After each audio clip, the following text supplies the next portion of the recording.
Okay, I'll call the meeting to order. It's August 21st, 2023. This is the regular assembly meeting. Will the clerk please call the roll? Donna, Here. Thomas, Here. Jeff, Here. Mark, Here. Bob, Here. David, Here. Scott. Here. Okay, we have a full assembly with Assembly Member Marsh zooming in. And it's now time for the voluntary Pledge of Allegiance. Pledge allegiance to the flag of the United States of America and to the republic for which it stands, one nation, under God, indivisible, with liberty and justice for all.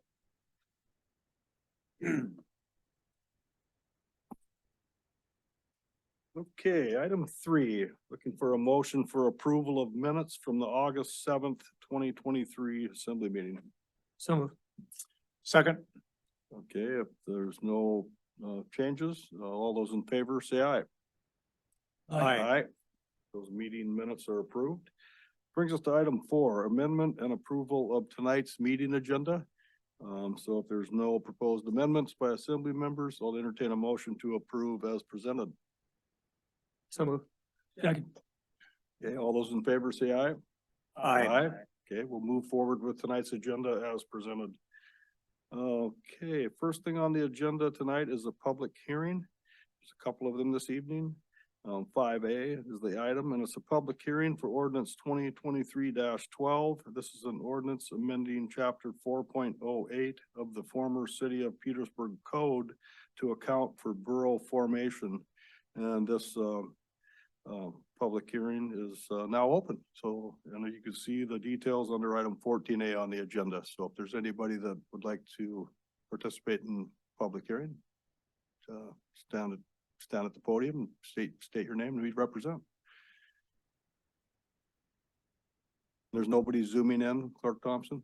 There's not. To testify. Okay, so that public hearing is now closed, seeing no interest.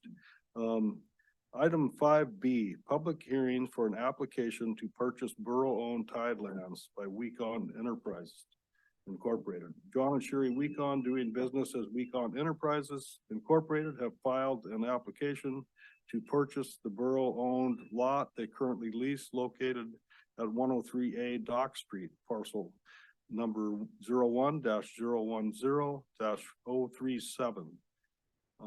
Is there anyone who would like to testify in this public hearing? Actually, Mayor Jensen, the Weekons are supposed to present their reasons first and then public testimony after. I thought that was farther. If you just scroll down a little I bit see. in the So same. there's 2 sections, A and B. Okay, so, and we won't put a time frame on this, so. Whoever's representing Weekon Enterprises, please take the podium, state your name and who you represent. It's kind of obvious, we just talked about it. I'm Sherry Weekon, representing Weekon Enterprises. And I just want to start kind of like the beginning of our business. We started in 1992 with a plan to purchase a building at Scow Bay.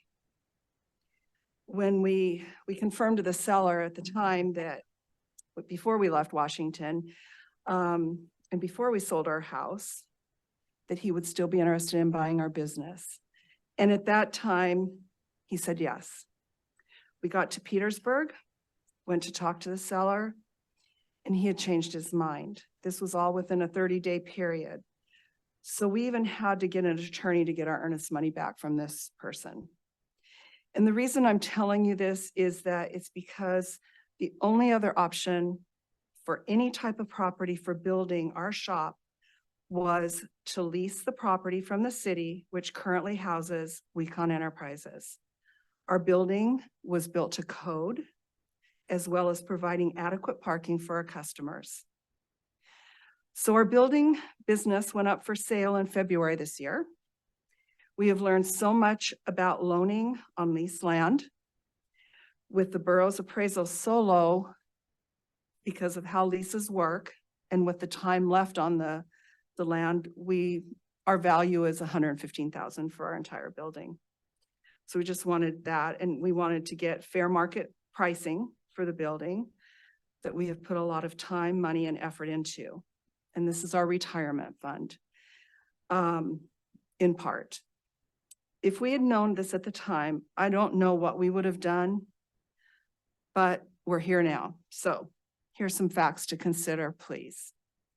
Our business is 100% marine related. The Planning Commission passed the purchasing of said land unanimously because we also provided them a detailed information, which is also in your packets tonight. We believe in what we are doing is in the best interest of the fishermen and community.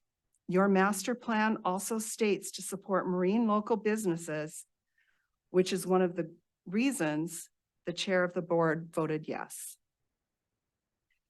The Harbor Board passed the purchasing of the said land.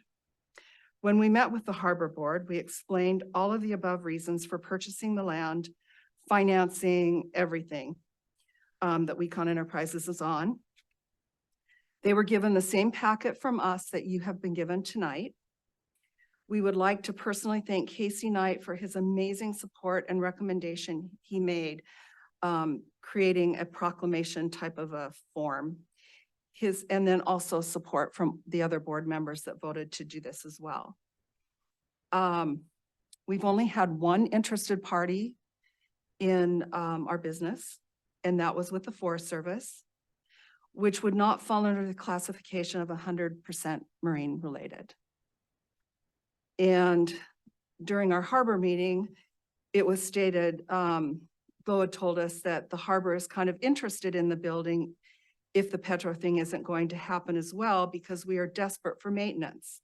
Again, that does not fall into the category as service-related 100% marine business. It would also be taking a repair shop away from our community. We have been a well-established business for over 30 years. John has over 5 decades of experience in diesel engines. We hired Earl Warner, a certified diesel mechanic, as a full-time employee to work here so he can further his education and learn more about the marine engines. We're impressed with his ability to pick up on a variety of jobs that we've given him since he's been employed with us. He started in March, just a few days, just to make sure, over the course of a few months actually, to make sure that this was something he really liked. He really liked it and wanted to continue. So he made arrangements with his current business of the automotive shop to become 100% full-time at our business. And he's done great. In May, he tore down an engine and we went on to other jobs, and now he's putting that engine back together. And, you know, with John's 50 years of experience, we're feeling that he's getting there. He's going to be fine, and he will have our support for as long as they need. Another comment made too is that we're not sure that WeCon Enterprises is anything without Johnny WeCon and Sherry. Well, a comment I'd like to make to that is that we need to maintain businesses in this community. We need to open our hearts to the younger generation taking over. We need them. We need to support them. So next is John and I, as I've said, have committed to Earl and Hillary as much time and support needed to help them make the business a success. We have worked hard to establish this business and feel that both Earl and Hillary are a great fit to carry on what we have started. Many times we've had customers call after being referred to us by the Harbor Department, which is a huge compliment, and thank you, Harbor Department, for that. Fishermen financially support our community. To continue to support the fishing industry and community here in this business is essential. So my question would be, is controlling this property more important to the harbor and borough than continuing a business that supports our fishermen and financially supports our community? We have also lost a lot of shipyard businesses to Wrangell, South Seattle, Bellingham, and other small shipyards. Can Petersburg fishermen afford to lose more support to keep their fishing vessels running safely and efficiently? Any questions, or do we do that at this point, or is just making statements, or? Are there any questions of the assembly at this point? Mr. Mucci. Yeah, thank you. Yeah, thanks, Sherry. That's great. Does the exclusive dealership for the Detroit Diesel, MTU, and Volvo Pinto transfer with to the interested buyer if the business sells? We have consulted our vendor, Mhm. and upon John's recommendation, they will do that. So, I mean, we would recommend it, but we want to have some time with them too, to get experience so that they know what they're, what goes on more. But I'll tell you, Earl's caught on to Volvo and the computer, where John suffers with that.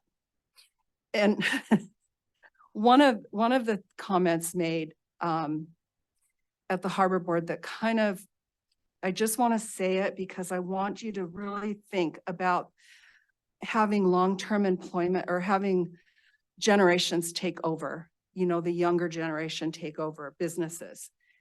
Losing my train of thought here, is that we give everybody a chance to do that.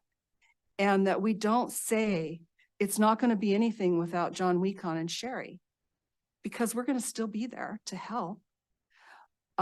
Someday we won't be, of course, but that's not the point here. We're recommending that Hillary and Earl take over this business. And due to financing and everything, we need to purchase the property to make that happen. Otherwise, we can turn the business into what we see fit and continue the lease.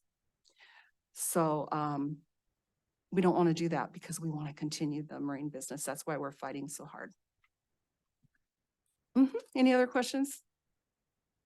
Okay, seeing none, thank you, Sherry, for your testimony. And now it's time for public testimony regarding the sale of the Borough property to Weekon Enterprises Incorporated. So, and I will put a 5-minute limit on these testimonies. Hello, my name is Hillary McDonald. I am representing myself and Earl Warner. We are currently the only interested party in purchasing this business in its entirety, Weekon Enterprises. And I just wanted to echo some of the things that Sherry spoke on, more specifically, some of the banking side of what we're dealing with. So the market value of the building, as we've learned through this process, is drastically reduced because it's considered a leasehold improvement. It's not considered real property.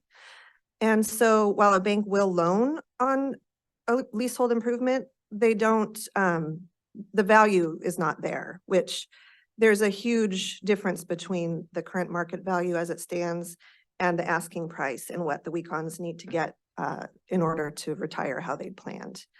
And while we could maybe come up with some creative financing and friends and family or fishermen in the community or anything like that, the fact of the matter is we're not willing to pay 3 times the current market value only to be at this same position in 20 or 30 years when we're ready to sell the business.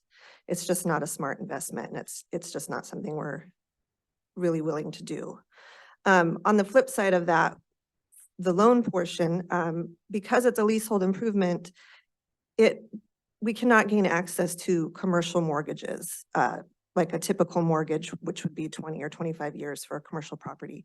We don't have access to that kind of loan. It turns into an inventory and equipment loan, basically, and those tend to carry 5 to 7 year loan terms, which you can imagine what a loan payment of that amount would be, a 20 to 25 year note versus a 5 to 7 year note. I mean, it more than doubles in some instances. So we just simply can't take on the shouldering of that sort of loan payment along with the actual inventory and equipment loan that we'll need to get to buy their inventory in addition to the business. So we have to just make sure that we're going into this so that we have a better, we need to mitigate the risk a little bit and make sure that we can operate properly and be financially stable and be able to shoulder such loan payments along with operating costs. So that's really the biggest factor in why the only way we can do this is if we're purchasing real property. That's just sort of the bottom line. I also wanted to just talk a little bit about Earl and I hear kind of mixed reviews about how an auto repair mechanic can just pivot into a diesel mechanic. But as Sherry stated, he's a certified diesel mechanic, and he's earned his credentials over 10 years ago and has worked in various facets of that sort of industry. This is his first foray into the marine industry, but he really does enjoy it. And we wouldn't be doing this if he didn't feel confident in his knowledge and what he's learning. And he's pretty excited, and he and John work pretty well together. They get along really well. So that was a big factor as well. We realize that this is a very controversial thing to ask of the borough. It's obviously caused, a lot of discussion, good and bad. And we understand the pros and cons to it. And we understand the weight that it carries. I mean, it is, it's never been done before. But we do hope that you think about this with open eyes and open ears, because this business is really important to the community, and we would really like to be a part of it. So. Okay, thank you for your testimony. Is there anyone else in the audience who would like to testify under this public hearing? State your name and who you represent. Hi, I'm Bennett McGrath. I don't represent anybody. Just here to speak on behalf of being a realtor to this transaction. And a couple of things that I have heard in talking to members of the public and these guys is that the location of this property is very key to the nature of the business. John and Earl need to be close to the boats. So for this business to be up in the hills of Hungerford or out the road is a harder, I think, challenge for them in operating, much like John or Devon. These businesses need to run down to the docks and rewire or ratchet on a boat quickly and get back to the shop. So location is everything. And also, just speaking from professional experience, if there's ever an issue that a seller has or wants to maintain with the property so that it continues on to the next buyer, restrictive covenants are an easy, effective legal way to record something that can run with the land and ensure, much like a code, like CCNRs, but would ensure that operation or that nature of that business would run with the land. So there's important points to things to point out in this business, in addition to what these two said before me. So I just want to put that out there. Okay, thank you for your testimony. Is there anyone else in the audience who would like to testify under this public hearing?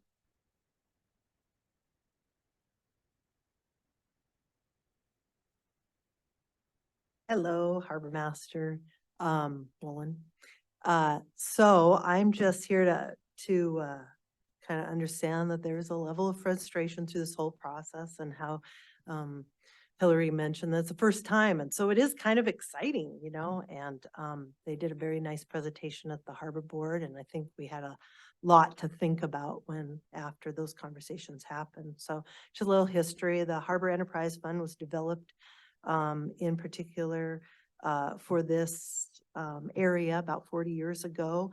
One of the original reasons that the Harbor Enterprise Fund was actually put into place, because back in those days, was in the early 80s, back in those days, the state owned the harbors, maintenance them, all of those kind of things. But if we wanted to do some upgrades or do some things outside of the harbor, there wasn't really a vehicle. So that was one of the original ideas for a Harbor Enterprise Fund. And it was at this location and it was identified that a marine industrial park, and Stromdale can talk about it, about how they filled the beach in and developed it. And since then, it's done the job. There's been a number of marine businesses that have started in this area and then moved on to more secure locations. So all that being said, I'd just like to suggest maybe to the Planning, Zoning and Harbor Board have a joint work session so the harbor plan development can be discussed. So in the future, proposals can maybe be a little less stressful and we can be a little more organized. But back to the public hearing, the sale of the leased waterfront property could be a game changer. Of 25 of the leases that the borough has, 18 of them are considered waterfront. There's a reason for this, mostly because of planning. And to sell one has the potential to open the door for any business that wanted to own their leased property in order to sell their operation or want to maintain or obtain funding for their own expansion project. I'd imagine every bank suggests a lower interest rate if the property was owned rather than leased for collateral reasons. And that's probably good. Who knows what the future holds? I am just making these comments and asking questions because it's my job as the harbor master to understand the arena and orchestrate planning for the harbor department. There are several waterfront leases that are located within other harbor enterprise locations. And I'm interested on how the assembly evaluates future development that sometimes takes decades to plan versus immediate needs of an individual nestled within the property of the harbor that the harbor has interest in.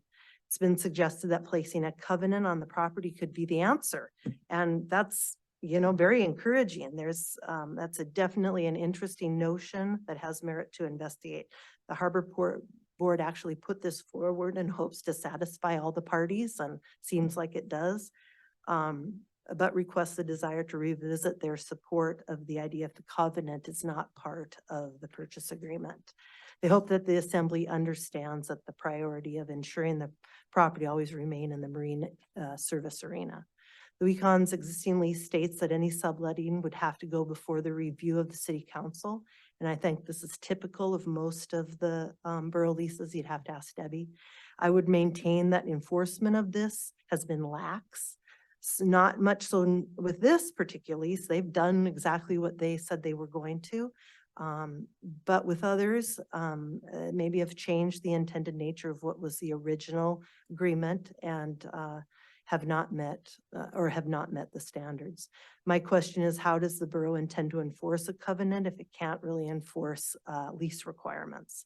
Terms like civil lawsuits against a local business taking covenants or going against their covenant is really scary. Who's going to police this? Who will pay for litigation? Is the harbor going to have to pay for litigation? And really, as a harbor master, am I the one that's policing specifics of an agreement? Is Debbie in charge of that? It seems very burdensome on a small community department head to police inventory or the books of a small business to ensure that over 51% of their income is marine related. Seems like we should come up with at least a least cumbersome legal and smooth protocol that the banks would agree to as well. It also requests that the assembly come up with a definition of marine services and a definition of what makes waterfront property special. Will the borough get in trouble pigeonholing an owner and risking litigation, getting too specific or not specific enough? We all have heard comments made concerning businesses. Well, fishermen or their wives or their kids, and you fill in the blank. Few final questions. The terms of the lease agreement the borough has with the WECONs is until September of 2050. Does everyone walk away from that, or who's out, or is there any compensation for the lost revenue? What would the assembly do with the funds that are agreed upon in the sale? Harbor Enterprise originally developed and has maintained the area for the history of the development. Would the assembly consider granting the funds for to the Harbor Enterprise Fund? Goes without saying that we are all 100% in support of local businesses, and in particular this business and the transition. The borough is in a partnership with all private and local businesses. And I come back to my original statement concerning planning. Earlier today, we hosted the top brass with the U.S. Army Corps of Engineers that came to town to investigate Scow Bay and evaluate the possibility of entering into a feasibility study partnership with the borough. The Harbor Board, staff, PEDC have been working on this planned expansion for multiple years, decades. Time, planning, funding have all gone into this. We have 3 waterfront leases currently at Scow Bay.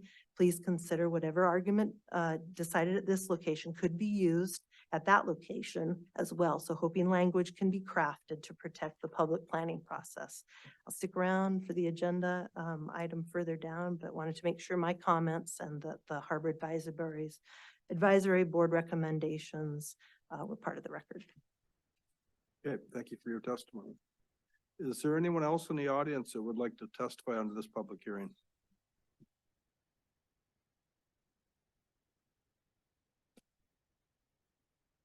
I just got a few things to say. State your name and who you represent. Oh, my name's Just for John the record. Weekon Enterprises. I see where it looks to me the harbor had a good idea there to lease property and build on, but that isn't working. There's not people leasing that behind me. Probably never will be. Because who's gonna wanna lease property and borrow money from a bank? I was lucky. I only had to borrow $100,000, but I had 7 years to pay it back. That was kind of tough. Plus I had to get inventory and stuff. So it was a tough goal, but we made it. But now it's even more for everything. So the only thing I can see that the harbor could do, which I know they probably won't want to do, is do like other communities that I've seen down in Washington. They put up a row of buildings and they lease it out to people. Okay, here's a section of building, 1,000 square feet. You can rent it. Try your business. If it doesn't work, you're out. You get out. Somebody else can come in and say, I want to start a woodworking shop or whatever it is, you know, a refrigeration shop. They can do that and get in reasonable, but that's a big bill for the harbor to do or the city. But I look around at everything that's done, and not that it's bad or anything, but you look out of Scout Bay, it's all temporary buildings. There's nothing permanent. And we need stuff that's permanent, like a building with cement floor that you can heat, not a building that's gonna fall over when big snow comes. And it's all temporary. We need people to build a real building, and I don't see that most people aren't gonna do that. And probably hindsight, I probably shouldn't have. But I couldn't put up a temporary building, so I did what I did, but I can see the future generations, they don't have the money to do this, to put up a building like that stuff. It costs a lot now, a lot more. Electrical. I got by cheap. I had people do it that had licenses. Mike Durbin did it. He said it was gonna be 35,000 just to wire his building. So he just wired the minimum and did the rest himself later. You can't do that anymore. You gotta have licensed people do this stuff. So it gets to be a high cost to doing that. The building's a cheap part. I think if the harbor master and the harbor board was smart, they need a building. That one that's going on down there, that's probably never gonna work out with the Petro. Just put up a steel building. They need a place to work in. It's dry, and you can heat maybe a little, but place to store crap. They got a whole bunch of property right behind me. Put her up. Just a simple plain Jane building. And that's a good area to function out of. So just a suggestion, just. Thank you for your testimony this evening. Is there anyone else in the audience that would like to testify under the public hearing about the sale of the leased property to Weekon Enterprise? Okay.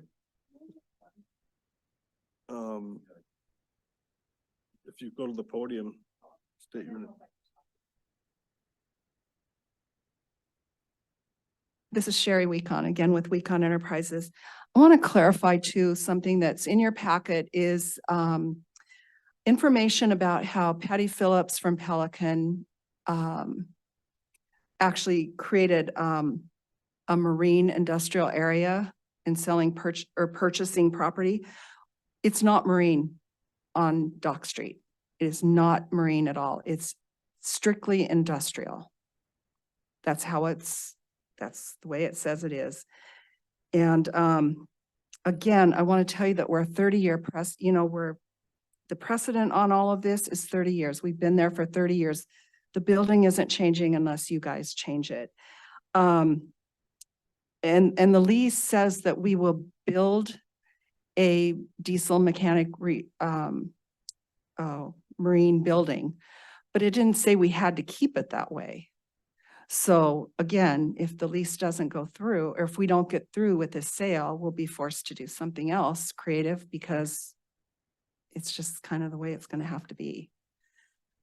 But I just want to point it out. It is industrial land, not marine industrial. You'd have to go through a whole process to do that. Mhm. Okay, is there anyone else that hasn't spoken in this public hearing and wants to testify this evening? Seeing none, that public hearing is closed.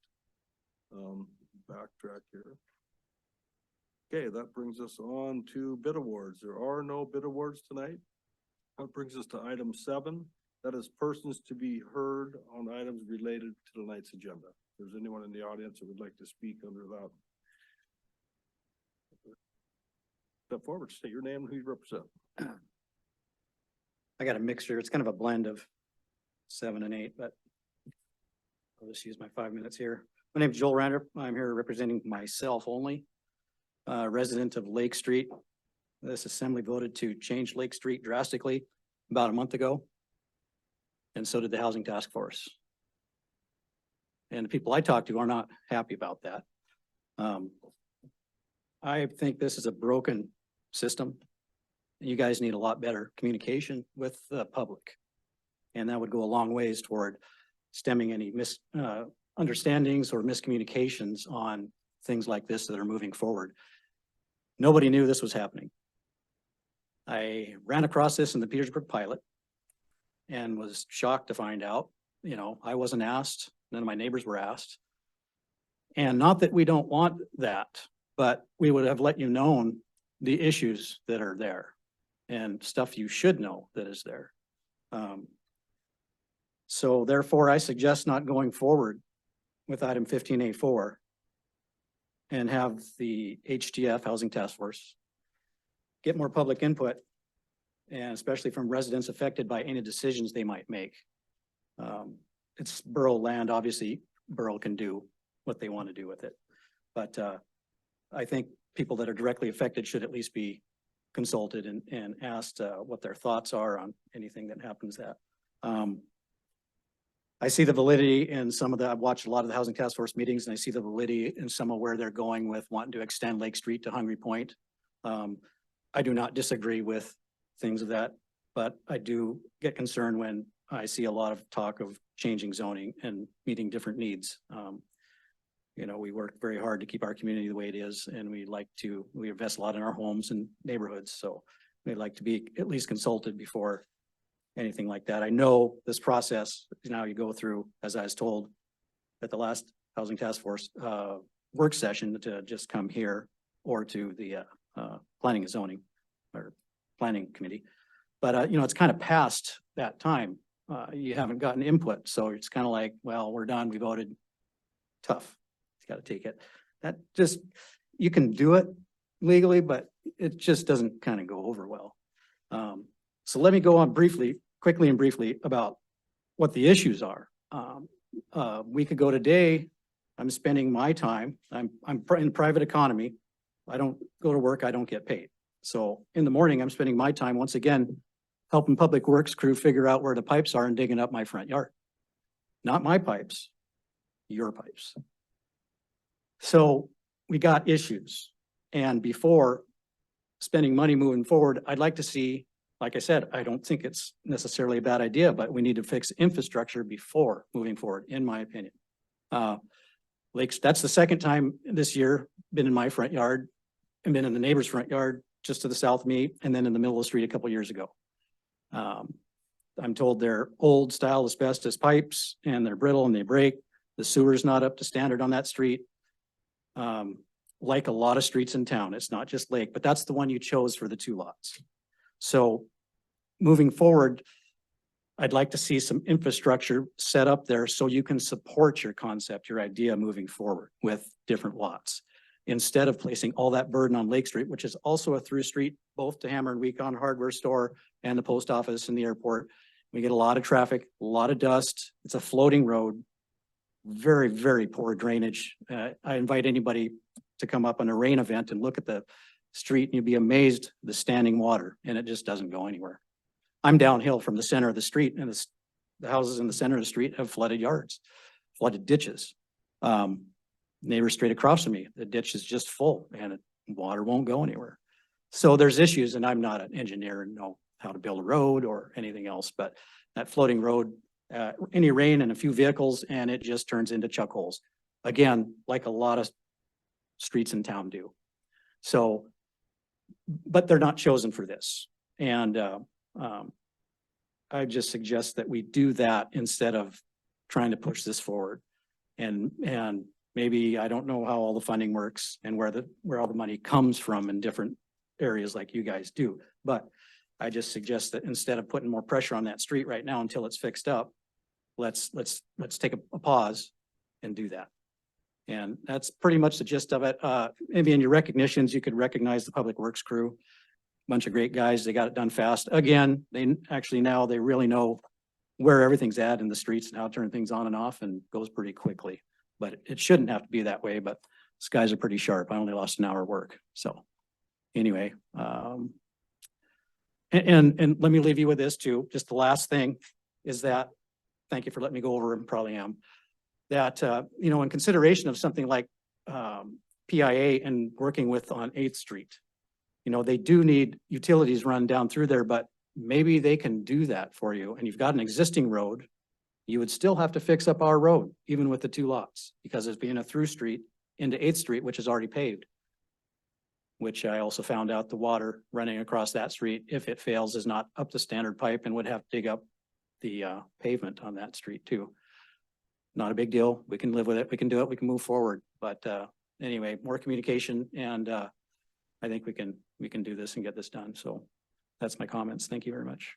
Thank you for your testimony this evening. Is there anyone else that would like to testify under items related to today's agenda? Please state your name, who you represent.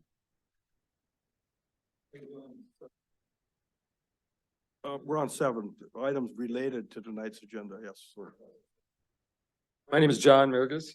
I'm representing myself. I'm the owner of Island Ventures LLC, and I'm addressing your consent agenda, which is a renewal of my lease.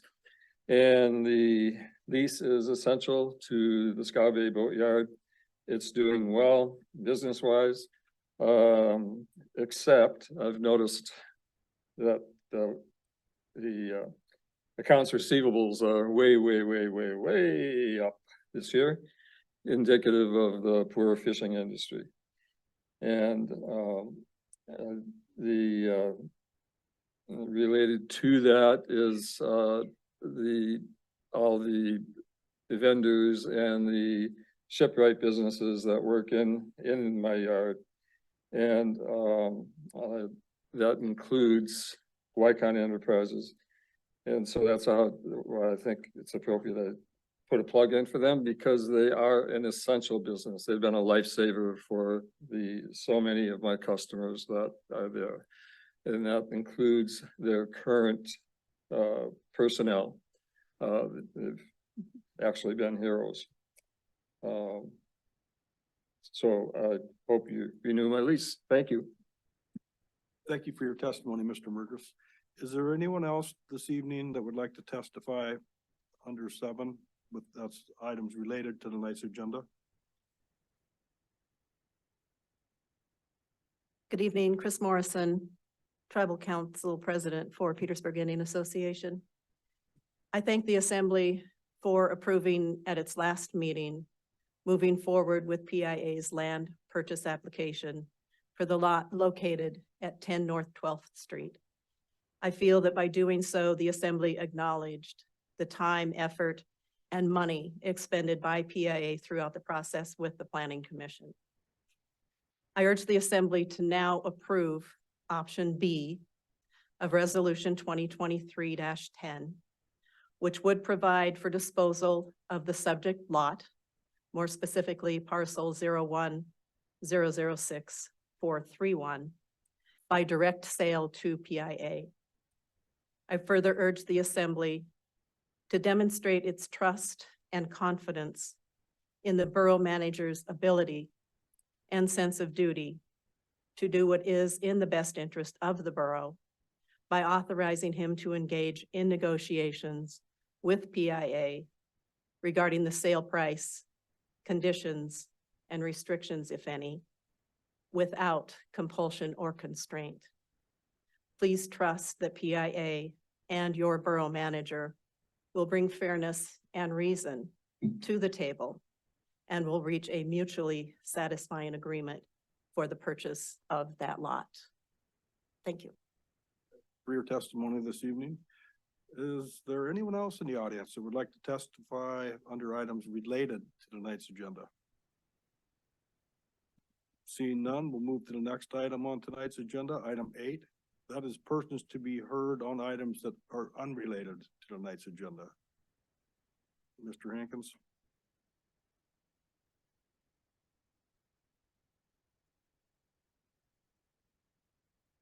Good evening. I represent the Petersburg Volunteer Fire Department, and since there's no manager's report for this meeting, I thought this would be the appropriate place to plug. We have a recruitment drive going on this week. Today, it's already started, and tomorrow there is a movie that was done by the National Volunteer Fire Council and John Deere. It's called Odd Hours, No Pay, Cool Hat, and it details the history in the volunteer fire service. It's being shown at the Northern Nights Theater. It'll show again tomorrow. Doors open at 6. This movie starts at 6:30 with limited concessions. And then Thursday, we have an open house from 6:30 to 8 at the fire hall. Please come talk to the volunteers. And if you are interested at all about joining the fire service, this is a great chance to come up, ask questions about any of our programs. We thought the fire truck was going to be here to show off to people as well, but it did not make it. So no new fire truck yet, but soon. Just wanted to plug that. So thank you, guys. Thank you for your information there this evening, Mr. Hankins. Is there anyone else that would like to speak on items unrelated to tonight's agenda? Okay, seeing none, we'll move on to item 9, boards, commission, and committee reports. There are no reports under that section. Section 10, consent agenda. It's a lease for LLC land lease renewal. They wish to renew their lease. LLC or Island Ventures wishes to renew their land lease with the borough for a period for 5 years. It will expire August 14th, 2028 at the rate of $1,950 per year. I'd entertain a motion to approve that item on the consent agenda. So second. Any discussion? Clerk, call the roll. Mark, Yes. Donna, Yes. Thomas, Yes. David, Yes. Bob, Yes. Scott, Yes. Jeff? Yes. Thank you. Okay, we will renew the lease with Island Ventures LLC. Report of other officers. There are none listed this evening. The mayor's report. We're filing for candidacy for the October 3rd, 2023 municipal election, filing period to run for the assembly, board, or commission seat for the Petersburg Borough ends tomorrow, Tuesday, August 22nd at 4:30 p.m. Paperwork to file for candidacy is available on the borough website or at the front desk of the borough administrative/finance office. Please consider serving our community by running for one of the 20 seats up for election. There's 2 seats on the assembly, 1 seat on the school board, 3 seats on the hospital board, 3 seats on the planning commission, 3 seats on the harbor advisory board, 3 seats on the library board, 3 seats for Parks and Recreation Advisory Board, and 2 seats for the Public Safety Advisory Board. So you have less than 24 hours to get your signatures and get your name in. Early and absentee voting for the October 3rd, 2023 municipal election. That will be held in the training room of the police department downstairs near the main entrance to the municipal building, beginning Wednesday, September 13th, from 11 a.m. to 3 p.m., Monday through Friday. Early and absentee voting will end at 12 p.m. on Monday, October 2nd, 2023. And the last day to register to vote in this upcoming election is within the state of Alaska is October 3rd, 2023 for municipal election. And the election is, like I said, September 3rd, 2023. Registration is available online at www.elections.alaska.gov. There's a dot after gov, but I don't know if that's necessary. Just a period. It is? Yeah. No. That's how techy I am. Anyway, seeking election officials. Clerk Thompson is looking for registered borough voters to work as election officials on October 3rd, 2023. For more information regarding the October 3rd, 2023 municipal election, please contact Clerk Thompson at 907-772-5405 or dthompson@petersburgak.gov. And that is the extent of the mayor's report tonight, and I don't see anything under the manager's report, so. I just had one question. Yeah, thank you. Under the seeking election officials, I guess for city clerk, how many are you looking for and what duties do election officials do? I'd like to have at least 3 people there at all times. So I usually try to do 3-hour shifts. It's from 8 to 8. You're asking me to do math right now, but I want about 16, something like that. So if anyone is interested, if they just would like to contact me, I'll find out what time of day works best for them and start filling in my schedule. But I will be calling all of the wonderful people who have been election officials previously as well. They do? Oh, yes. Okay, sorry. Registrars are at the desk front tables when you first come in. They will look up and make sure that the person wanting to vote is a registered voter and have them sign the log and then hand them a ballot. So you can be a registrar. You can be by the black box, which is the ballot reader, and just stand there to make sure everything goes well when people come and bring their ballots and stick it into the reader. Be there to help if anything goes wrong. And then there's a floater to help people who have questions or maybe are not on the list but would like to vote anyway. So there's different ways to vote. Thank you. You're welcome. Okay, and we'll move on to unfinished business. First item is ordinance 2023-12. This is an ordinance amending chapter 4.08 of the former City of Petersburg Code to account for borough formation. This is the second reading. I read through this and it looks like it's just changing language from city to borough, and it also increases the amount that the manager has authority to sell borough property from $5,000 to $15,000. So that's the gist of it that I get. So I'd entertain a motion to approve this ordinance in its second reading. So Second. Motion been made by member Mucci, seconded by member Kinsinger. Any discussion? Clerk, call the roll. Donna, Yes. David, Yes. Scott, Yes. Thomas, Yes. Mark, Yes. Jeff, yes, Bob. Yes. Thank you. Okay, next item under unfinished business is a resolution, it's 2023-10. It's the resolution authorizing the public sale of borough-owned property located at 10 North 12th Street, parcel 01-006-431 by option B. Oh, there's 2 options, so the motion will have to be made for either A or B.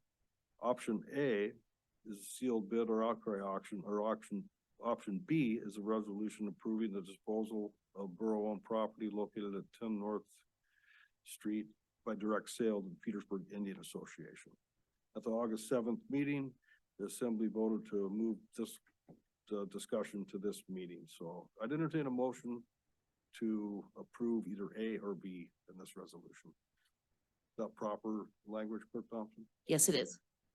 So we need a motion to member Fine Walsh. Yeah, I would make a motion that we entertain,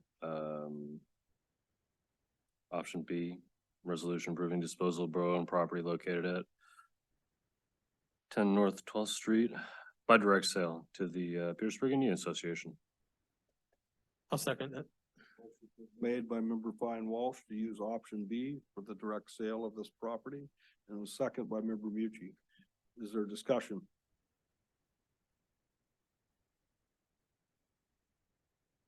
Yeah, I'll just say, I mean, this has been gone over, in the previous meeting, but this seems to be the most logical approach, given that PIA is the only interested party. And I think also allowing the borough through the manager to engage in direct negotiations with PIA is an appropriate way to do this, given their status as a tribe. So I think this is the best way to do this. I have one question, maybe the clerk can answer. So if we vote for option B, the manager and PIA negotiate, when they come up with a idea with all the language, does it come back to the assembly? Yes, it does. Okay. So Member Lynn. Yes, as a follow-up to your question, then does that negotiation take place, start at fair market value, or was it, or how, what's the process we're using? Well, the minimum price would be the assessed value. Thank you. Any other discussion? So it's gonna go for the minimum price or it's gonna go for fair market value? Depends on what they negotiate and you approve. But the minimum price would be the assessed value. Gotcha. But it does come back to the assembly Yes. after the negotiations between the manager and PIA. Member Fine Walsh. Why is the minimum price the assessed value? Is that, can you, That's what it says in code. okay.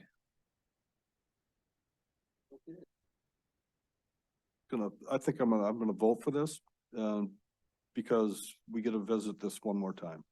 You know, if we vote, the manager and PIA negotiate, and if we don't feel it's the right thing to do, we could vote yes or no. So, but for this, I'm gonna vote yes. Is there any other discussion? Clerk, call the roll. Thomas, Yes. Scott, Yes. Jeff. Yes. Bob, Yes. David, Yes. Donna, Yes. Mark. Yes. Okay, that brings us to new business. And first item on new business is, ordinance 2023-13. This is the first reading.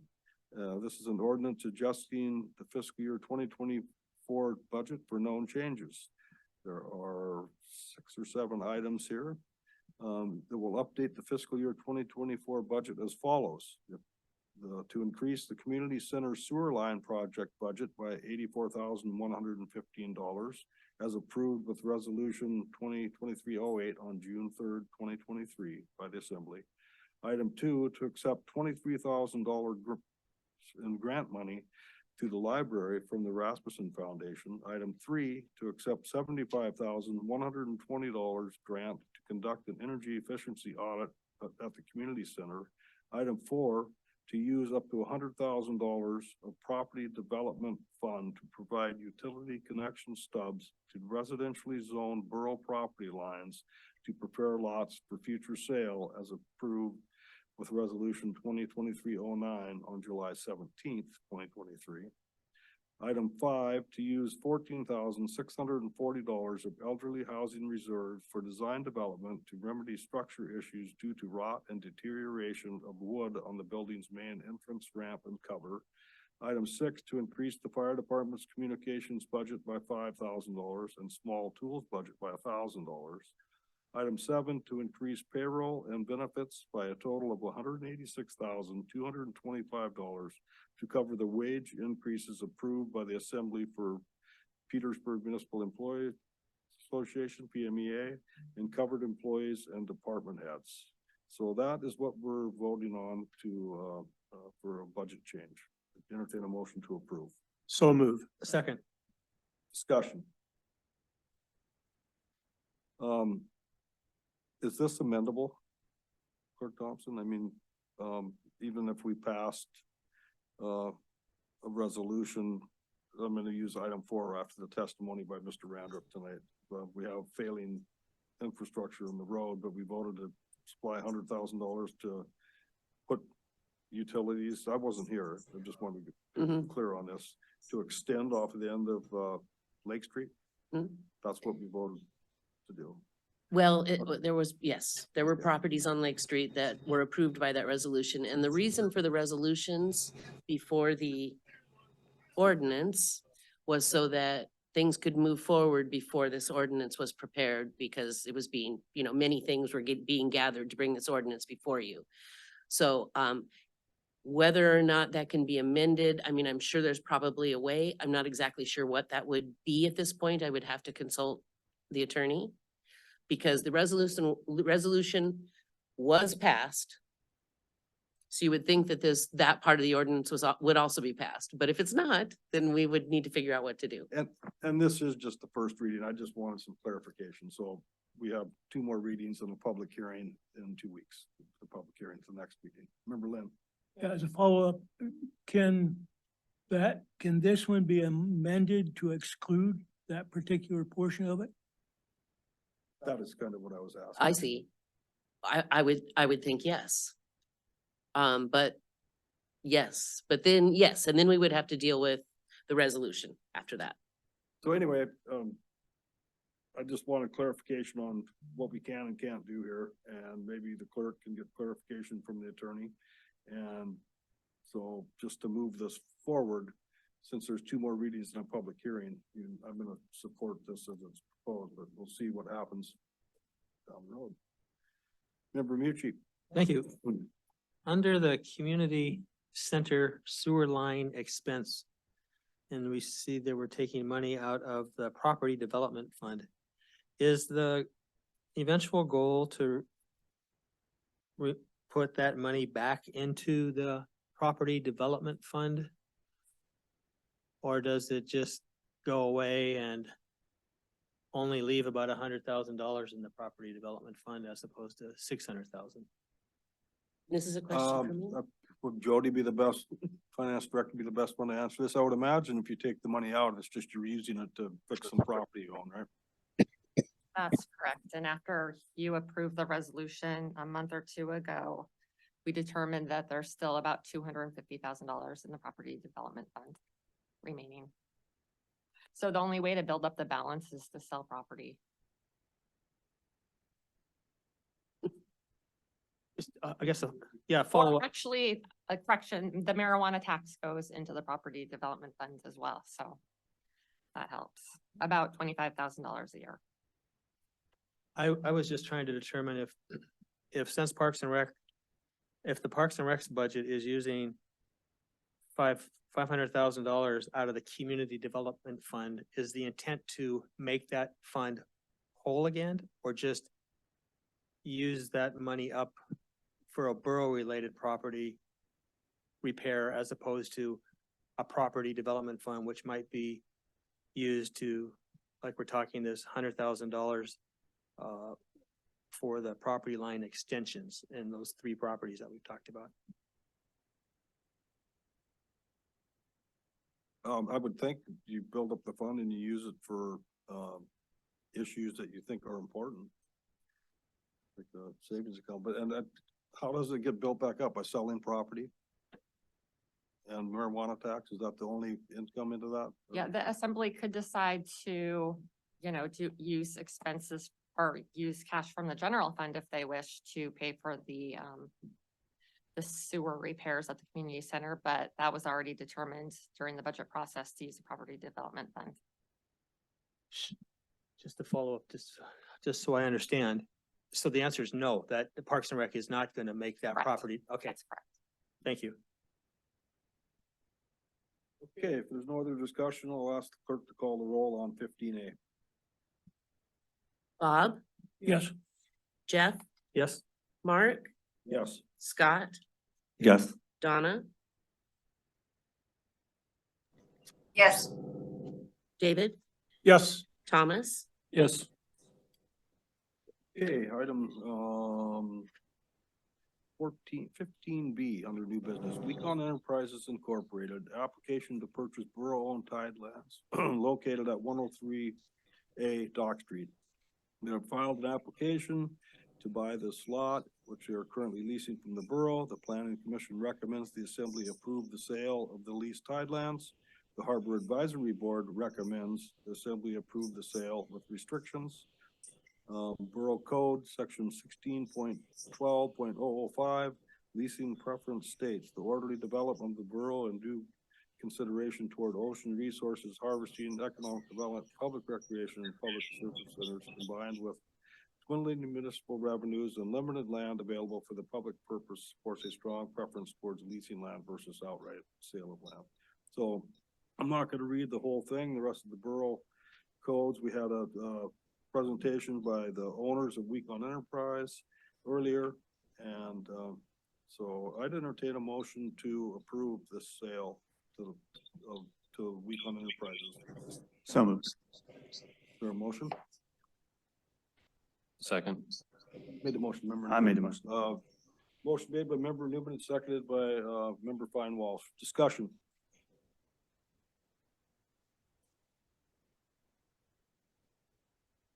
I attended the Harbor Board discussion, and the two sides of the issue are, you have the Weekons who have been providing diesel mechanic services repairs for, over 30 years, 35 years. And now they wish to sell their business to Earl and Hillary. And the banks can't, the terms of the loans, the banks are requiring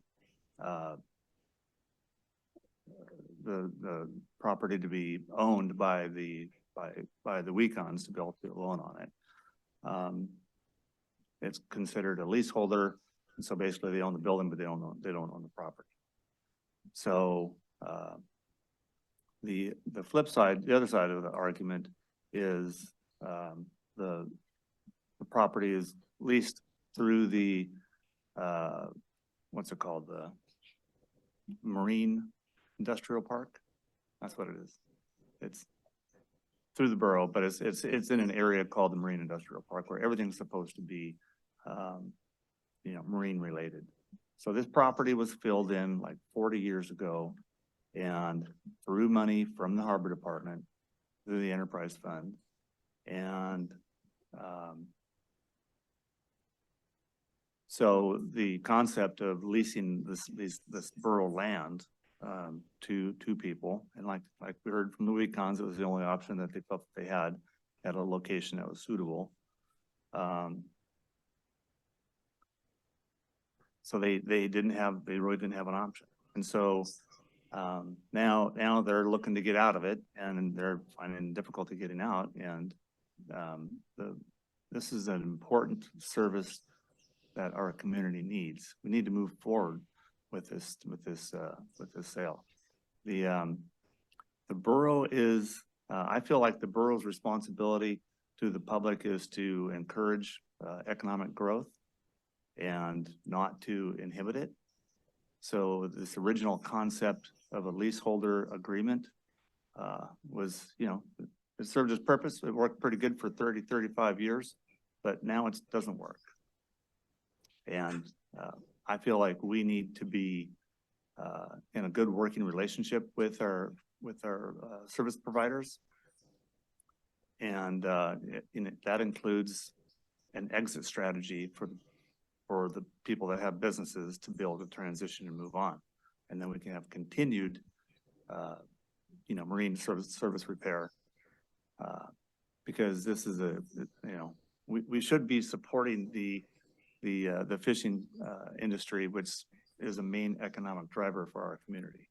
So I'm in support of this, and I kind of feel like if we don't support this, we're not doing our community any regard.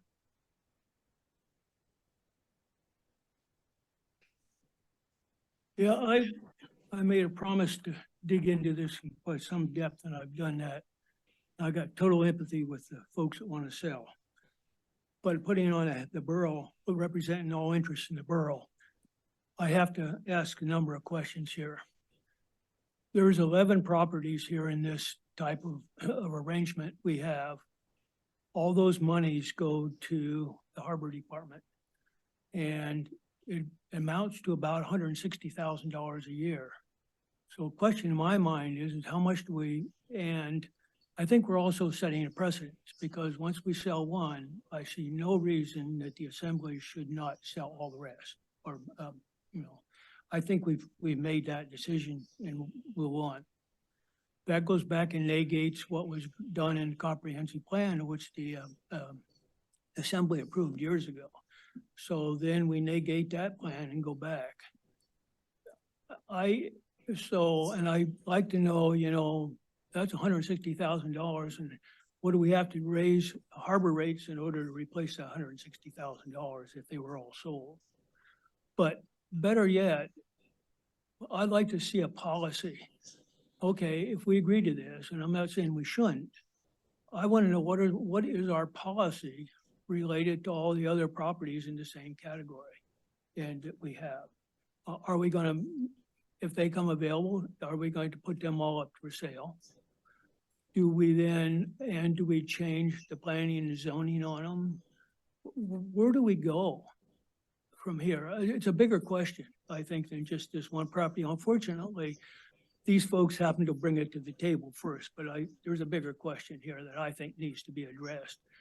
And I think what we need to do is, I really think that I'd like to see the manager take this on and address it and come back with some proposals for us. What do we do with the rest of those? What should our policy be? And where should we go? And I think we ought to do it in a relatively short time to help these folks out in one way or another. But I'm not ready to, if I vote today, I'm going to vote no, simply because I think there's bigger questions, or longer range questions here that need answered. Thank you. Point Wolf. Yeah, thanks, Mr. Mayor. Yeah, I mean, I'll say, first of all, I was really struck by the testimony of John Weekon. I couldn't agree more. It's a little bit different starting a business now, and a lot of business owners are looking to banks to finance their new ventures, and it's difficult to get loans from banks right now in the best of times. And I think we need to do all we can to ensure that our harbors are to a certain extent also an incubator of new businesses, and that we help businesses grow here in town, because if those businesses dry up or disappear, that's going to have a knock-on effect elsewhere in the community. So I think it's really important to take that into consideration. And I don't necessarily agree with Member Lynn here, just by agreeing to put this property that's currently leased up for sale doesn't necessarily mean we would have to do the same thing with every other property in a similar position.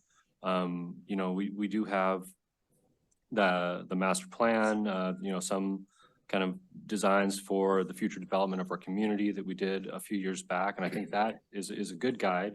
The Assembly and the Harbor Advisory Board, Planning and Zoning can reference if, in future instances, when something like this comes up, I think a lot of different people have looked at this, and granted, there is a bigger plan for development in the harbor. I understand that, and I know it's really important to ensure that we don't, impede some of that development, and that development takes, a tremendous amount of space and a long time. These are projects that occur, like Harbor Master said, over 10 years time, right? And the way I see it, the piece we're looking at right now doesn't present, a tremendous threat to that vision. I don't think it's kind of in a linchpin position, whereas some of the properties might be, and if that's the case, I think the Harbor Advisory Board and the Assembly may come up differently, may think differently about it at that time. So, I think that's the best way to go forward. I don't really believe in a complex set of rules or covenants that would try to govern the future use of this property. I understand it's difficult to release property that you have such control over through a lease. There's a lot of uncertainty in private ownership, especially in this type of venture. you know, but I do think that if we want to keep these businesses in Petersburg, it's a decision that we should make and kind of, we have to take that risk, I believe.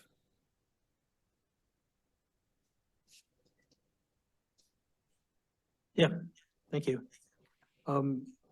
Yeah, I too attended the Harbor Advisory Board, and, you know, the Harbor Advisory Group kind of, while they're supportive of the business, they're supportive of some type of sale, but they also mentioned that their recommendation was to move forward with some type of covenant or restrictions on what could happen if the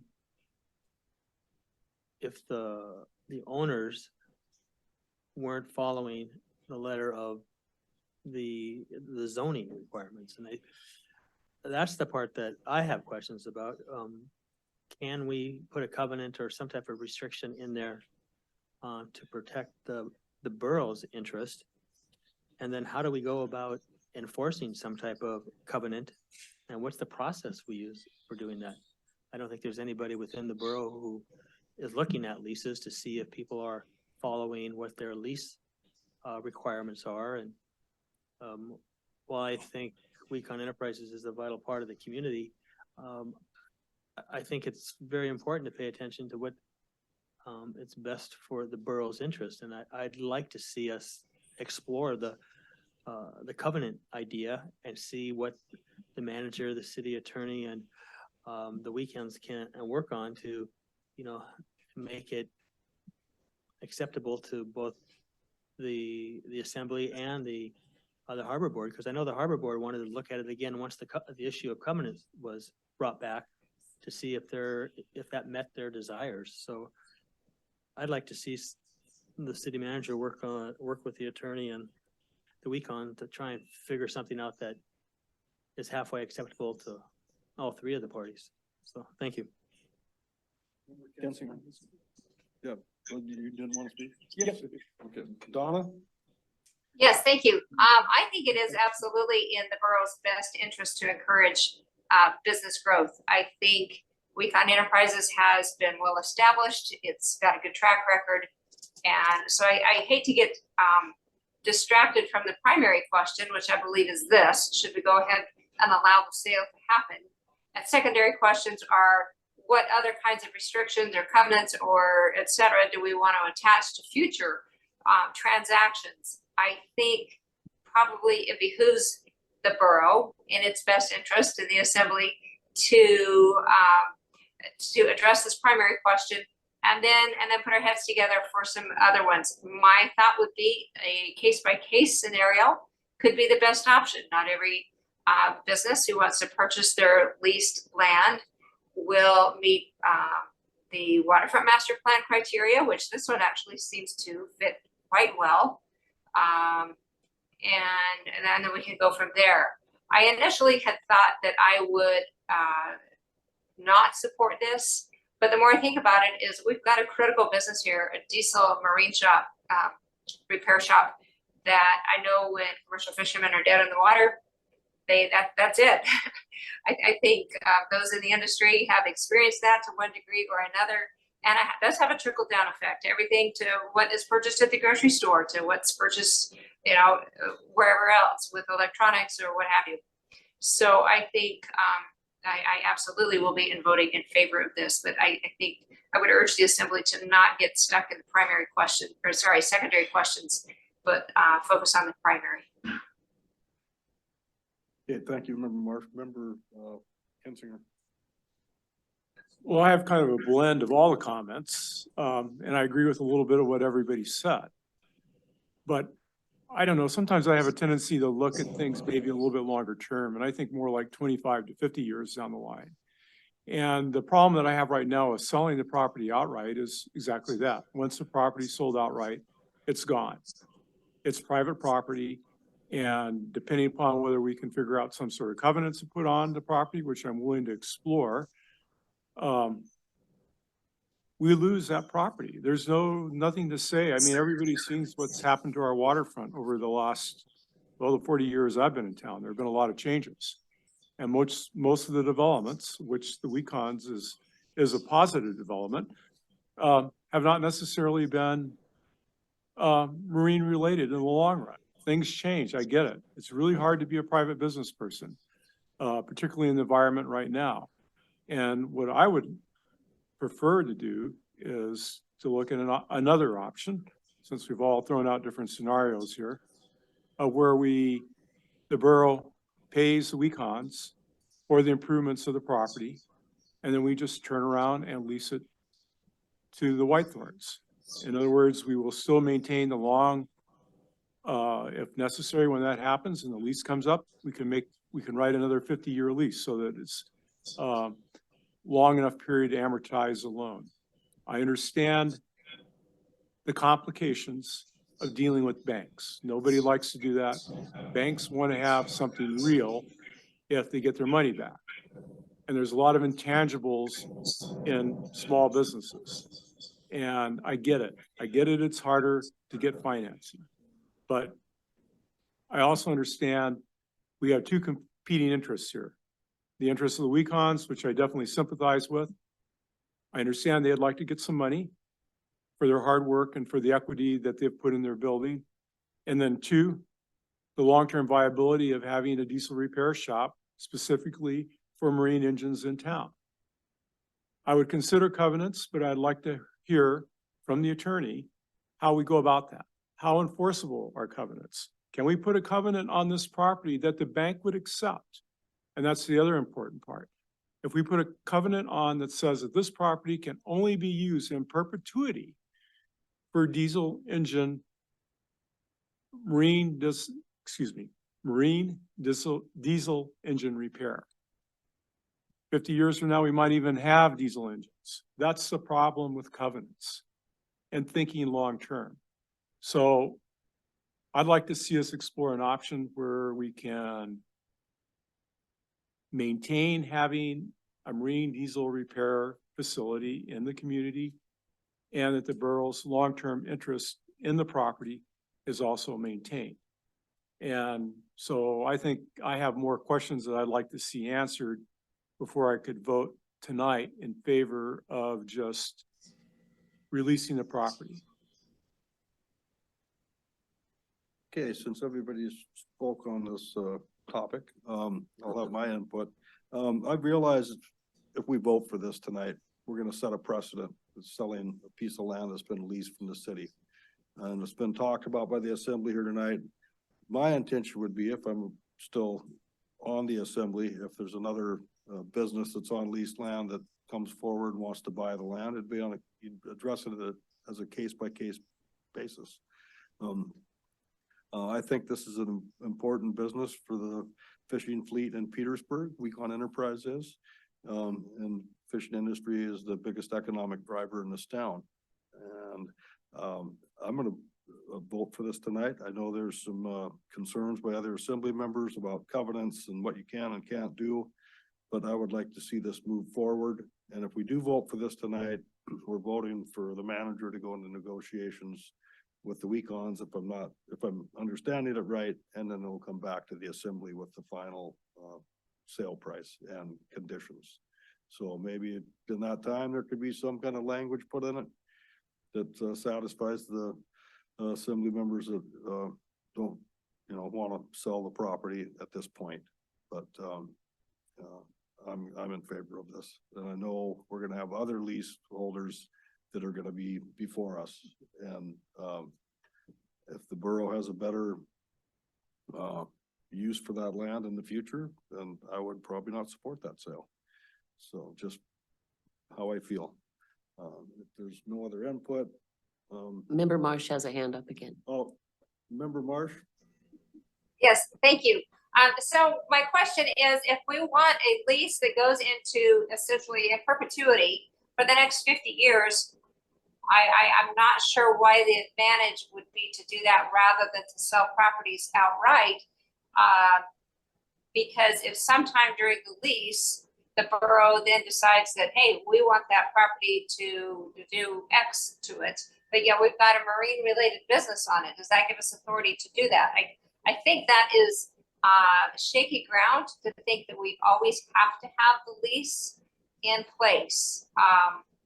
So again, I would restate my support of the sale of this property, and let's see what happens when other leaseholders come forward, or sorry, not leaseholders, those who have businesses on the leased land come forward with their ideas and can present them to the assembly. Thank you. Member Newman? Yeah, I don't think it's a good idea for the borough to try to partner in any fashion with private enterprise in any long-term lease. The one concept of the level of control over these property, leaseholders agreements that we have is right now we don't have any control over them. As evidenced by the one business that is neighbors to them that has a bus depot, a coffee shop, and an automotive repair business. So, you know, we have this designated marine industrial park and we don't have control over it. So if we don't approve this sale, they're gonna do whatever they want, and they have stated so more than once. So, I still maintain that the borough's obligation to the community of Petersburg is to encourage economic growth, and allowing this sale will continue the marine services required by this community. That's all I have to say. Mitchie, do you have another? Yeah, I was just, you know, if we go this direction and we're gonna authorize the borough manager to enter in direct sale negotiations, are one of the parameters or one of the avenues we're gonna give him parameters to do is to look at some of the covenants so that we do protect the borough's best interest. That's what I heard from the Harbor Advisory Board, is that they're concerned about protecting the borough's best interest. And I know the borough's best interest includes having a healthy diesel repair shops in town, but strictly for the borough's sense, I'm hoping we can at least have that as part of the conversation when the city manager or the borough manager is entering into some type of negotiation. Member Lynn? Back to Member Mucci's question, do we need the motion? Would the motion need to be amended to do what Member Mucci's asking?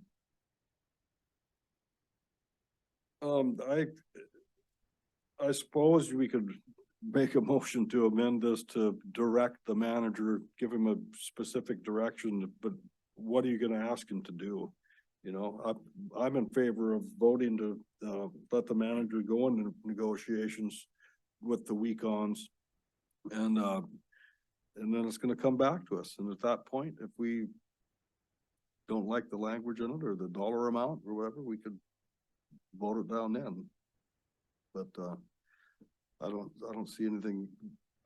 I think it's important to do this to keep marine diesel repair shop in Petersburg for the fleet. And it also works on construction equipment as well.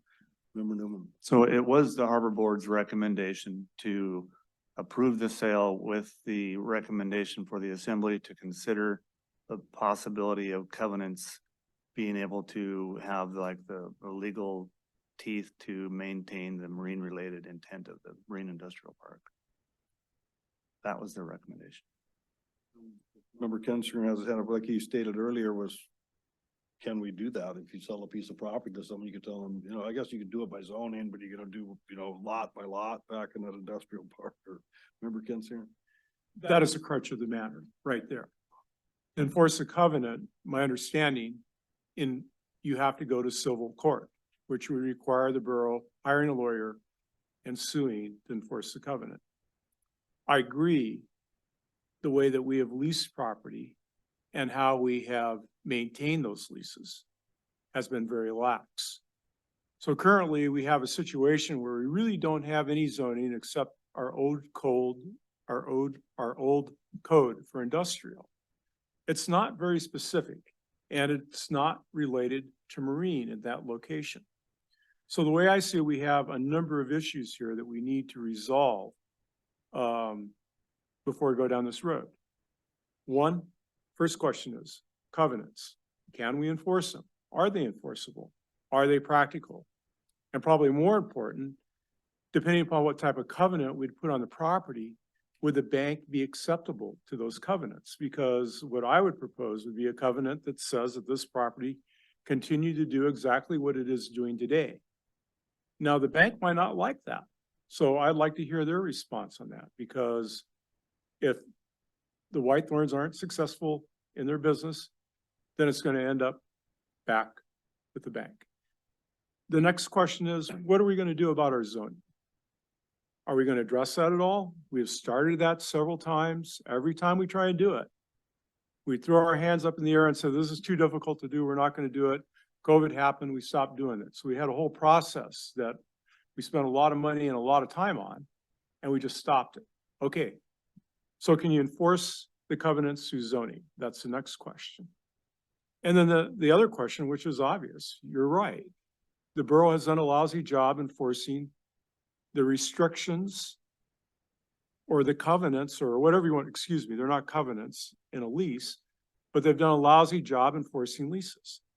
The borough does have the opportunity when if somebody owns a lease, like the Wecons, and they sell their property to somebody else, that lease has to come back to us for approval. So that is the one opportunity that we have as a body to say, no, we don't want you to put in, well, it might not be a bad idea, put in a brewery in there. That's not marine related. Okay, maybe some people can make that argument. But I mean, that is our one opportunity that we have to do that. So I would like to hear from planning and zoning and Liz specifically about how we can enforce leases. I'd like to hear from our borough attorney on what we can do on covenants. I'd like to hear from the bank, if we put covenants on it, what type of covenants they're going to accept. And then we also got to address the factor of zoning. And, you know, I mean, there are three issues here that we have to deal with.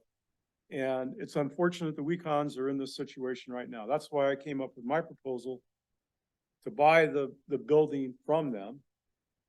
We have the money, we can do that. They get a chunk of cash.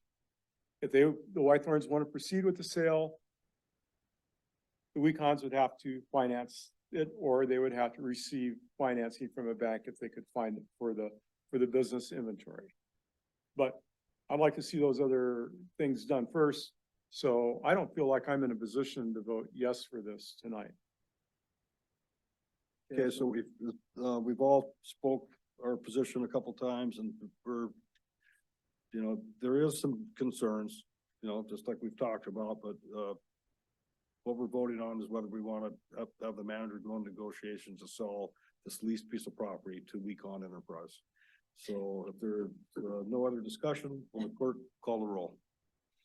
Yes, and so just to clarify, what we're actually voting on right now is to move the application forward in the process. And then the next agenda item will be how we do that. So this is just to approve the sale, okay? Mark, Yes. Jeff, No. David, No. Scott, Yes.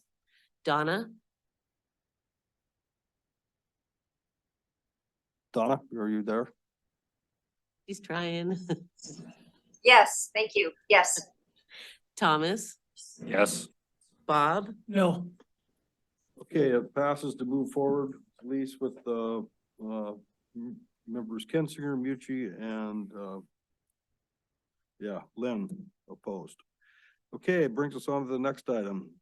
Item C, Resolution 2023-11, a resolution approving the disposal of borough-owned property located at 103A Dock Street, parcel 01010037 by direct sale to Wecon Enterprises. If adopted by the assembly, this resolution will authorize the borough manager to commence direct negotiations with Wecon Enterprises Incorporated for disposal of the property, the final terms of which are subject to assembly approval. I'd entertain a motion to adopt resolution 2023-11. So moved. So, second. Motion's been made with a second, discussions. Basically, it's the same discussion we just had. So unless there's no new discussion points, I'll ask the clerk to call the roll. Scott, Yes. Bob, yes, Mark, Yes. David, Yes. Thomas, Yes. Donna, Yes. Jeff, Yes. Okay, resolution 2023-11 passes unanimously.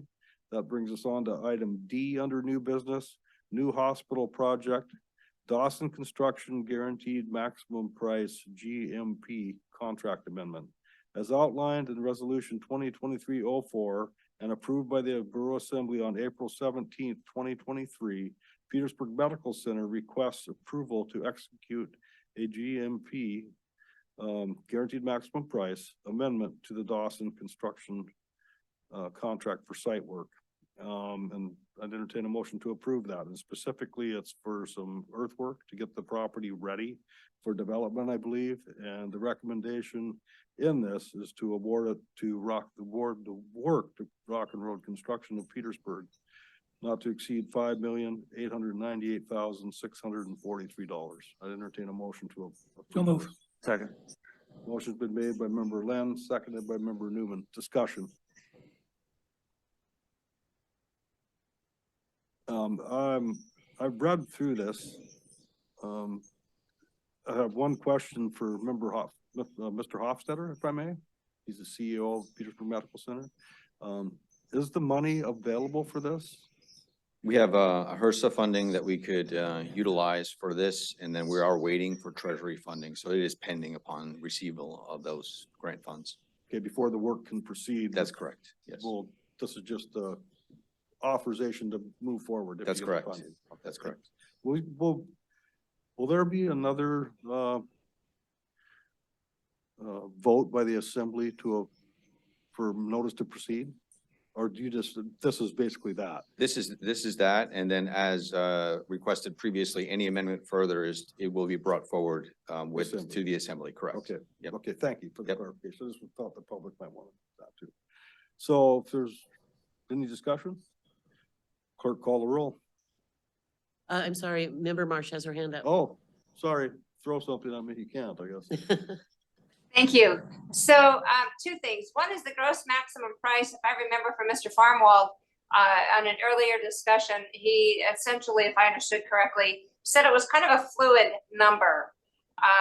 And yet we don't have the funding to proceed.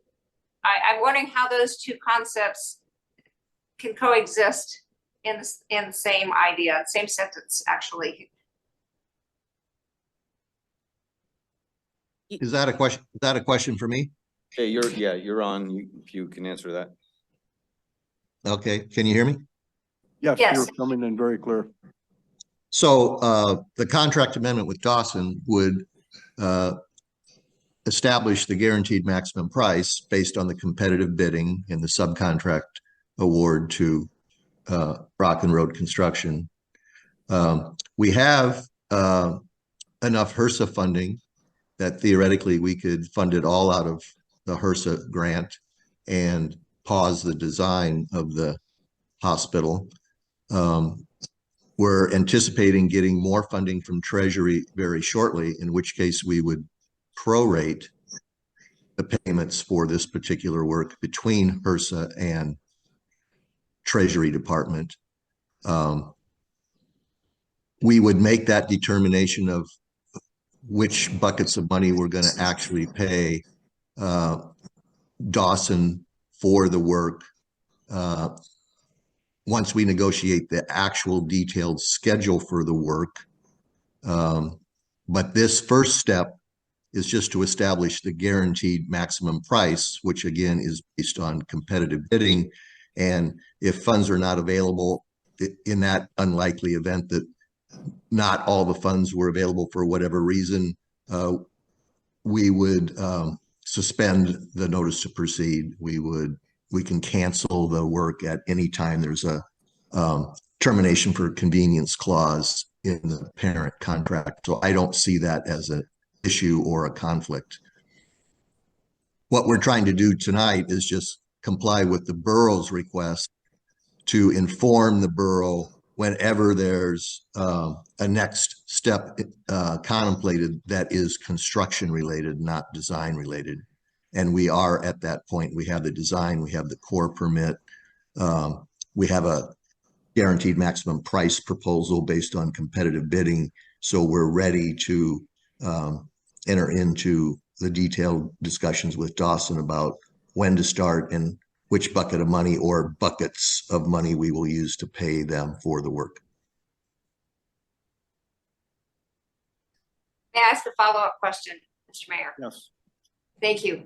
So with that, you say it's not a big deal to essentially stop the work or stop the procedure, but I'm just wondering how that would impact Rock and Road and their mobilization efforts to get things going. And then they mobilize to the site, and then you say, "Whoop, hold on, we don't have the money to proceed." Where does that put them? Well, the contract has provisions for making the contractor and subcontractor whole for costs incurred. Again, I think the worst case scenario is that perhaps we have to use all the remaining HRSA money because we got very good pricing on this work. We could use all the remaining HRSA money for this work, and then that just means we suspend design of the main hospital. And that's a judgment that Mr. Hofstetter will have to make on what's best use of the funds currently available, earthwork construction versus finishing design. He wants to position a project so that it is shovel ready, so that it attracts more funding partners to complete the funding stack for the main building.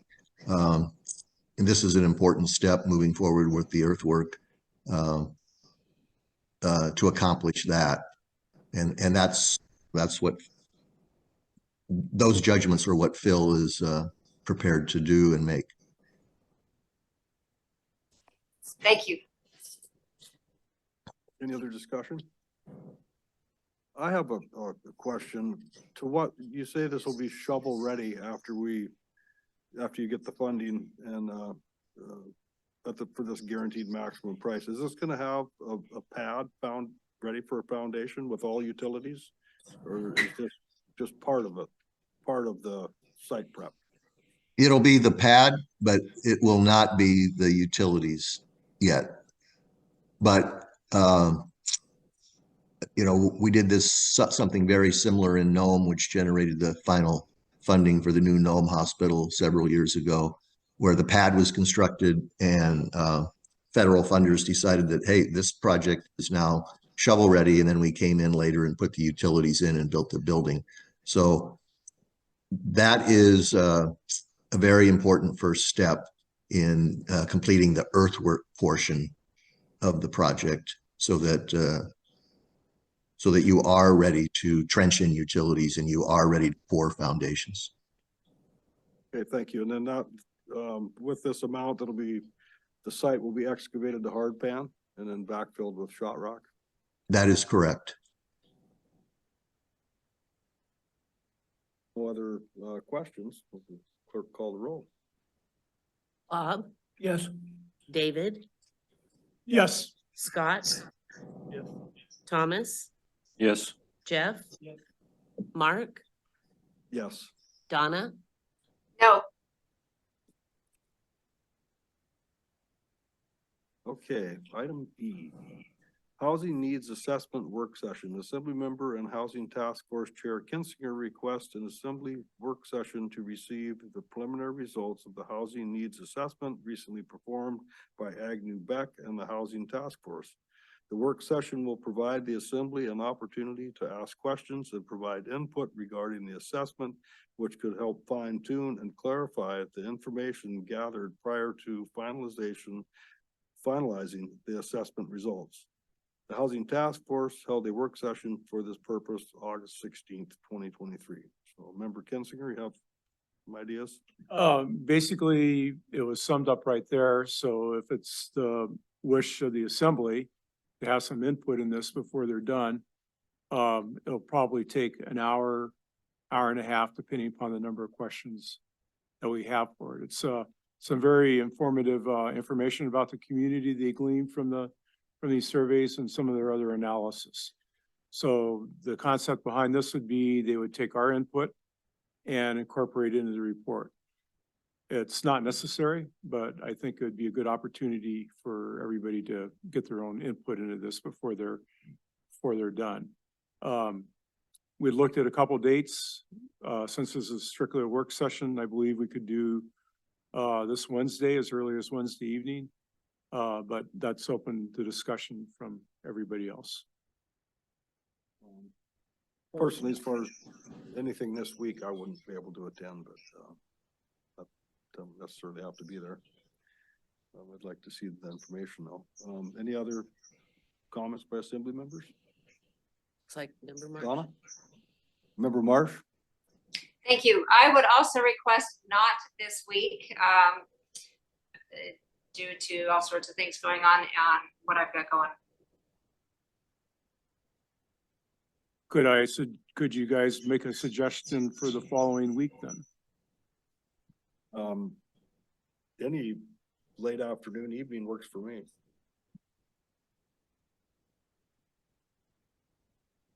Following week is great for me. Thank you. Okay, we want to do an evening meeting, 6 o'clock, afternoon meeting? 6 o'clock would be fine.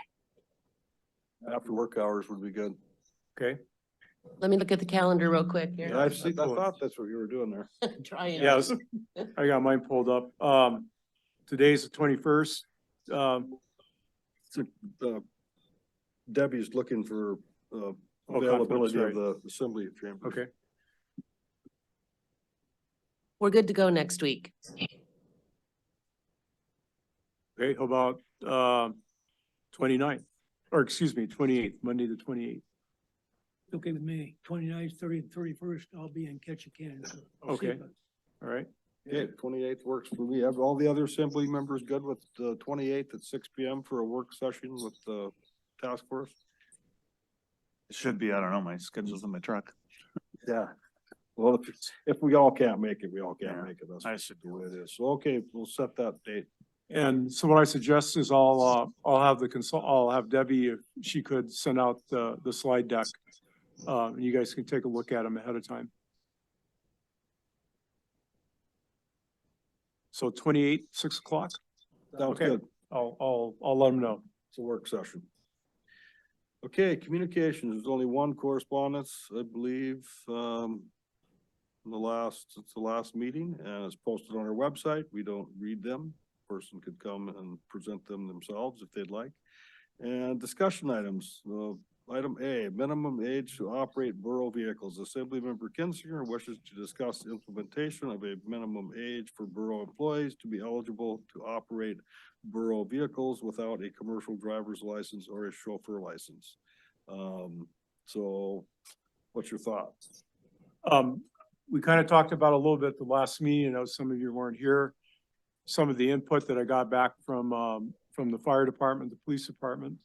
So what I was going to propose was an ordinance that would say that anybody under the age of 25 cannot operate a borough vehicle unless the training is provided in their department. So if you're an EMS or in the fire department, you're trained on the proper use of their vehicles. Police officers, particularly if you're under the age of 25, I assume you're going to the Trooper Academy. So you're definitely given vehicle training there. I also wanted to give the different departments an opportunity to see how many people this would affect. And then also with discussion with the insurance companies, a couple more questions were brought up that I want everybody to think about before I introduce this at the next meeting. The other thing I'd like to propose as a part of that is that anybody above the age of 21, if that department has a safe driving course in place, would also be exempted from this ordinance. There's two ways we can do this, and I think that's another discussion for us, is whether we want to put this in the employee handbook or we want it as an ordinance.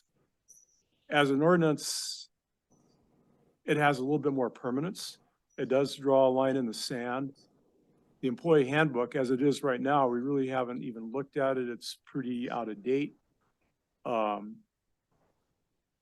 little bit more easily changed.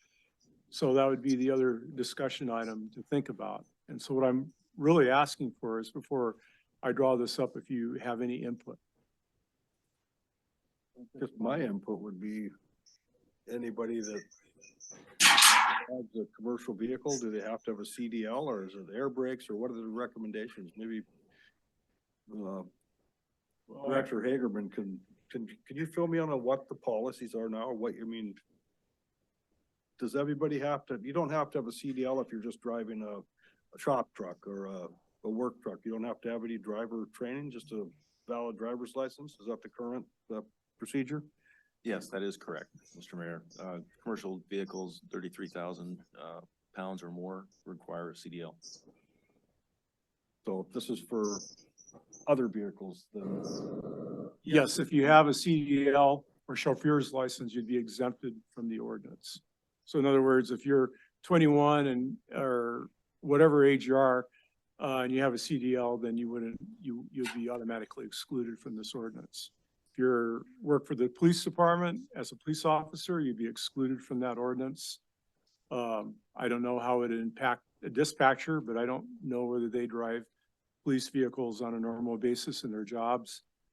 This is mainly designed to do a couple things, and that's one, a safety culture, basically is what it is. Nobody likes ordinances. Nobody likes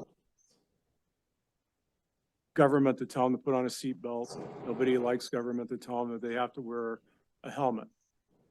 If our community, the accident that we had a few years ago, I have no desire to revisit that or figure out what happened there or anything like that. That's not what this is for. This is specifically looking forward to the future.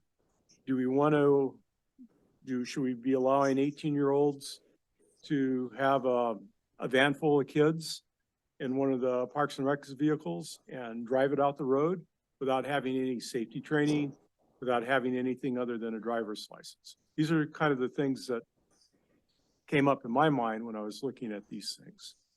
And I'm trying to figure out a way to do this so it has maximum impact for safety and minimum impact on the borough's ability to operate. So I guess we'll to see what you come forward with as a ordinance. I would like to suggest that we could do it as an ordinance, or we could do it in the employee's handbook. And, you know, we can talk about it if I propose it as an ordinance at the next meeting.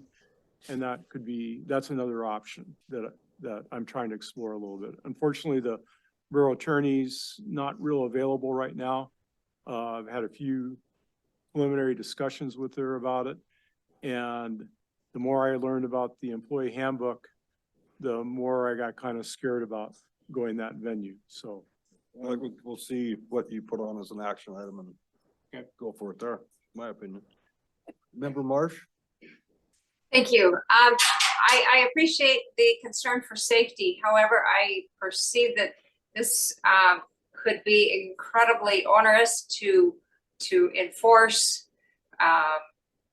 But if I could make a suggestion, it would be to let the departments themselves, whether it's the department head with a 2 or 3 member committee, come up with something that would be applicable to each department rather than the assembly coming up with something for all the departments, because not every department operates in the same manner. I agree that it is not wise to put an 18-year-old in a van, driving the van with, you know, a bunch of kids taking them out the road. And in that situation, I think Parks and Rec, whether it's Stephanie as director, she could come up with a committee to gather input on how to make that happen. I would rather see it handled on a lower level rather than we as assembly coming up with how things should be run, because sometimes we don't have any idea really how drivers handle their duties or employees handle their driving duties. Yeah, as far as an ordinance or the handbook, I've never looked at the handbook, to be honest with you. But as far as ordinances, we put ordinances in place, like, you know, there's a leash law and there's, you know, these a lot of other laws that they're in place we don't enforce. So how much more stuff do we want that we don't enforce? So anyway, we'll see what you bring forward. Brings us to assembly member comments. Member Mnuchin. Thank you. I just want to reiterate what Director Hankins was talking about earlier about the movie that'll be showing again tomorrow night at 6:30 PM up at Northern Lights Theater. It's called Behind the Lines of America's Volunteer Fire Service, as well as an open house next Thursday, or this Thursday, the 24th at the Fire Hall from 6:30 to 8 o'clock PM. And just a reminder of the training for the community emergency response training that is going to be happening here at around the middle of September. If community members were interested in seeing what they could do to be part of this community emergency response training, to not be a full-fledged member of the fire department, but to help out in emergency situations. And I think both the training, the movie, and the open house would be pretty valuable for folks who are thinking about helping out the fire department and the volunteers, because we're in desperate need of volunteers. And I'd encourage anybody who had any questions to get a hold of Aaron and see what questions they can get answered. So that's all. Thank you. Member Lynn? Yep, thank you. There was a couple points made tonight, about the, our, on Lake Street related to sewer, water, and so forth.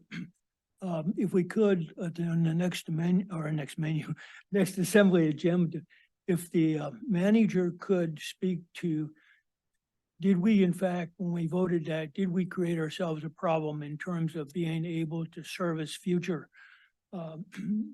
future needs out there in terms of water, sewer, and so forth, by the motions we made, and that was never part of the subject. And the second part of that is that I'd like to explore a little bit more about the need for contact with the homeowners in those areas. And I think if the manager could follow up on that, I'd certainly appreciate it. Okay, any other assembly members have comments? Recognitions. Anybody have recognitions? Member Fine Walsh. Yeah, I'll recognize local resident here, Kyle Knight. I heard recently summited Devil's Thumb successfully, made it up and down all in one piece. So that's really great. Very difficult mountain to climb from what I hear. So congratulations. Really cool to see a local climber do that. I don't know when the last time that happened. So that's really cool. Okay, any other recognitions? Entertain a motion to adjourn. I'll move. Second. All those in favor say aye. Aye. Aye. No one's ever opposed. So Yeah. don't vote. Yeah.